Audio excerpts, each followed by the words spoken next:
I'm a 24-year-old woman who's been in a long-distance relationship with my 27-year-old boyfriend for 2 years. We don't share a home, but with our demanding careers, we make an effort to meet at least 3 times a month. Generally, our relationship has many strengths, but a recent incident has left me unable to move past my disappointment. For context, I'm a highly organized, Type A individual who thrives on planning and structure. Constantly managing arrangements for friends, my boyfriend, or work, however, wears me out and affects my mood. My boyfriend, by contrast, is relaxed and takes a go-with-the-flow approach to life. As a result, I've always handled planning our trips, accommodations, and activities throughout our relationship. Last year, he surprised me with tickets to see my favorite musician, and I was thrilled.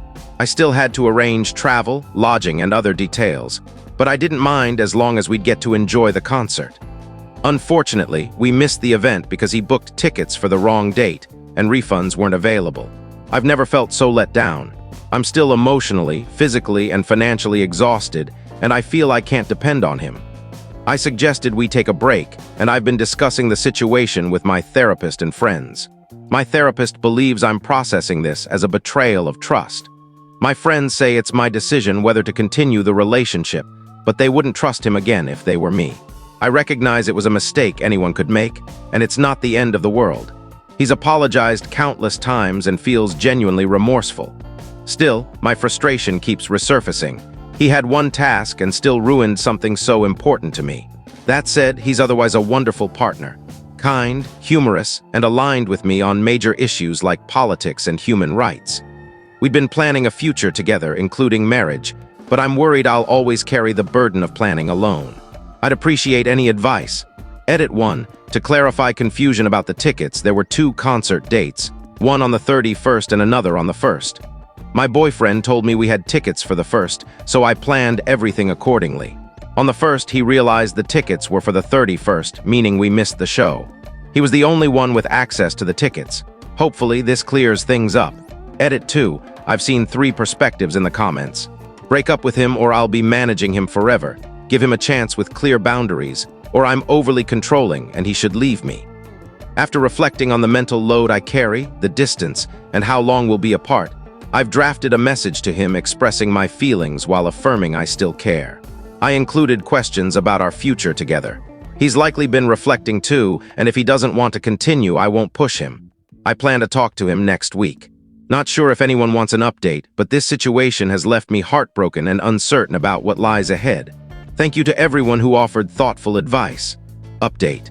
I'm not sure if this will get noticed, but some people requested an update, so here it is. First, thank you to everyone who provided feedback on my original post. I left out some details and altered parts of our personal lives to get unbiased opinions. Truthfully, I'm a medical student who started med school later due to life circumstances. My boyfriend, let's call him Alex, recently graduated from law school. During the concert period, I was studying for an anatomy exam and needed focus, but I saw the concert as a reward for my hard work. We stayed at his friend's place, and I've never felt so unwelcome. Alex, his friend Sarah, her boyfriend Tom, and I went to a restaurant one evening. Sarah ignored me the entire time. Whenever Alex stepped away, she'd talk only to Tom, acting as if I wasn't there. When Sarah mentioned wanting a cheap dessert after dinner, I suggested a local shop. She laughed, looked at me, and said it smelled like poverty. When I told Alex privately, he just chuckled. For the rest of the night, I felt like an outsider, as their conversations revolved around topics I couldn't relate to. I stayed quiet and later cried alone in the shower, feeling invisible. The next day, the ticket mix-up happened. Alex realized he'd booked tickets for the previous day. I tried to get replacement tickets, but got scammed out of roughly €1980. I reported it to the police, but the case is stalled. Alex kept calling himself foolish and promised to fix things, but offered no plan to avoid future mistakes. The artist won't return to our country soon. I didn't speak to him for nearly 2 weeks and turned to online forums for advice. Ultimately, I gave him another chance, stressing we both needed to improve communication. He was surprised I offered another chance and took over 12 hours to respond, leaving me thinking he was done. When he agreed to try again, he started making excuses. He'd be jobless over the summer, money would be tight, and I should enjoy my summer alone. It felt like he wanted out but didn't want to initiate the breakup. Later, I learned he wasn't as broke as he claimed. He spent about €300 at a film and music festival. I confronted him, pointing out he never apologized for Sarah's insult and showed no effort in planning our future or learning from his mistakes. We parted ways amicably, agreeing to stay open to future contact. It feels like I've lost someone dear, and though I know I made the right choice, grieving this relationship is painful. Thank you for reading. Take care. Comments where Op replied, comment, breakups are tough, but you made the right call. Laughing at Sarah's smells like poverty, comment shows he's not someone to build a future with. Op, I don't want to dive into classism, but Alex's financial background is humbler than mine. Sarah comes from wealth, and I think he didn't challenge her to preserve the benefits of their friendship. I've replayed that moment endlessly and can't find another explanation. Comment, are you and Alex from different countries? Op, we're from the same country, but I study in a neighboring one. Visiting each other takes about 2.5 to 3 hours of travel. Next story, here's a wild one. I'm leaving out details to avoid being identified. Last year, my kids, a 9-year-old girl and a 7-year-old boy, ran away from home late at night or early morning. City officials found them and they claimed I'd kicked them out. I woke up to police and Child Protective Services, CPS, at my door. I shared what I knew while my now ex-wife gave her account separately. The police said our stories didn't align and I was arrested. I bilaid out the same day and stayed with my parents while dealing with court, terrified of losing my job, which I'd only had for a year. Over a month later, CPS called me for a meeting. My daughter made additional claims that didn't add up, and when questioned, she couldn't provide details. My son admitted they'd made it all up, with my daughter leading the plan. The charges were dropped, and she started counseling and psychiatric care. I thought we were on track to heal.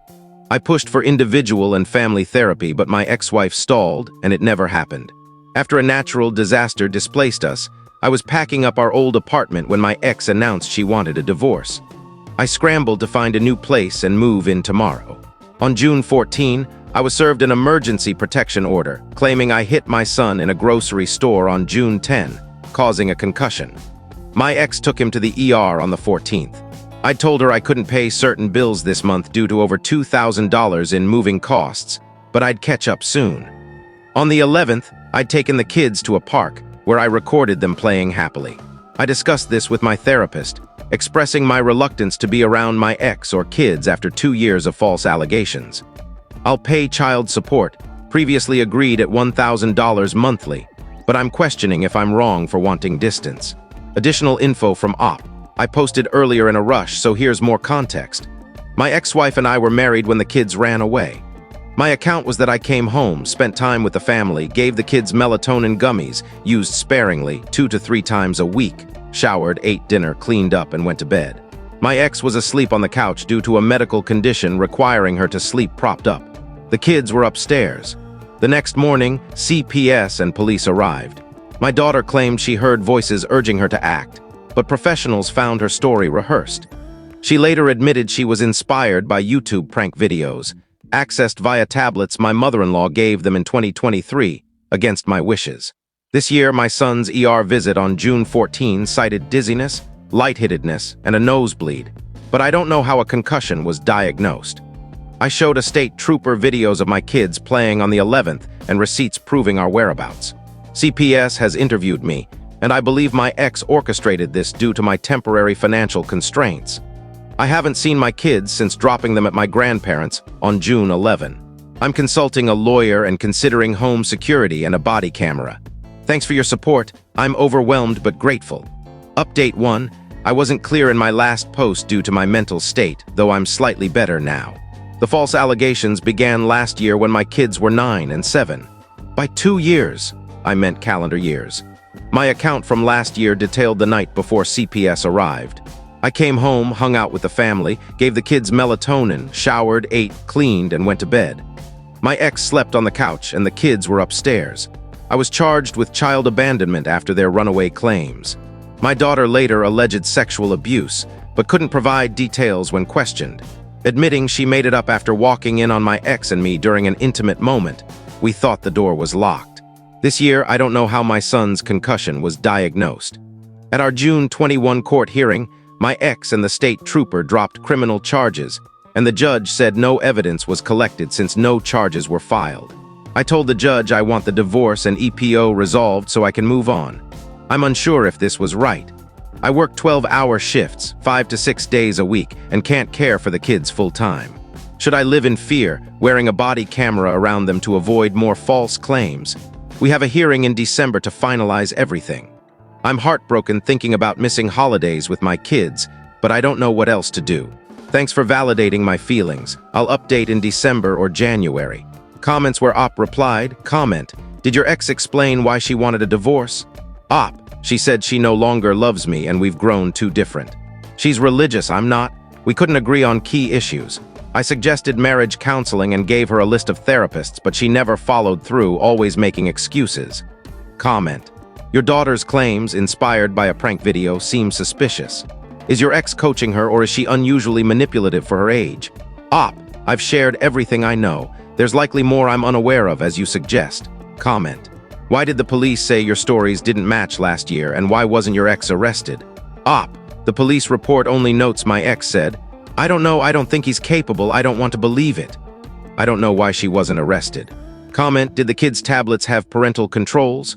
Op, my daughter bypassed them somehow, that's all I know. Comment, your kids, especially your daughter, need therapy, as do you. Op, I agree. I've been in therapy since last August-September. Update 2, a small, unexpected update. I called the CPS agent for my son's case, and she confirmed the allegations were unsubstantiated. I'll receive official paperwork soon. I'm relieved the truth emerged, angry this happened twice, and happy it's nearing resolution. I'm requesting all records from state police and my son's medical records from June. I know some doubt my story, but I have no reason to lie. I'll share redacted CPS paperwork when it arrives. I'm exhausted, living minimally with just an air mattress and a new fridge. I just want this over and to return to simpler times, like last January post-car wreck. Thanks for your support.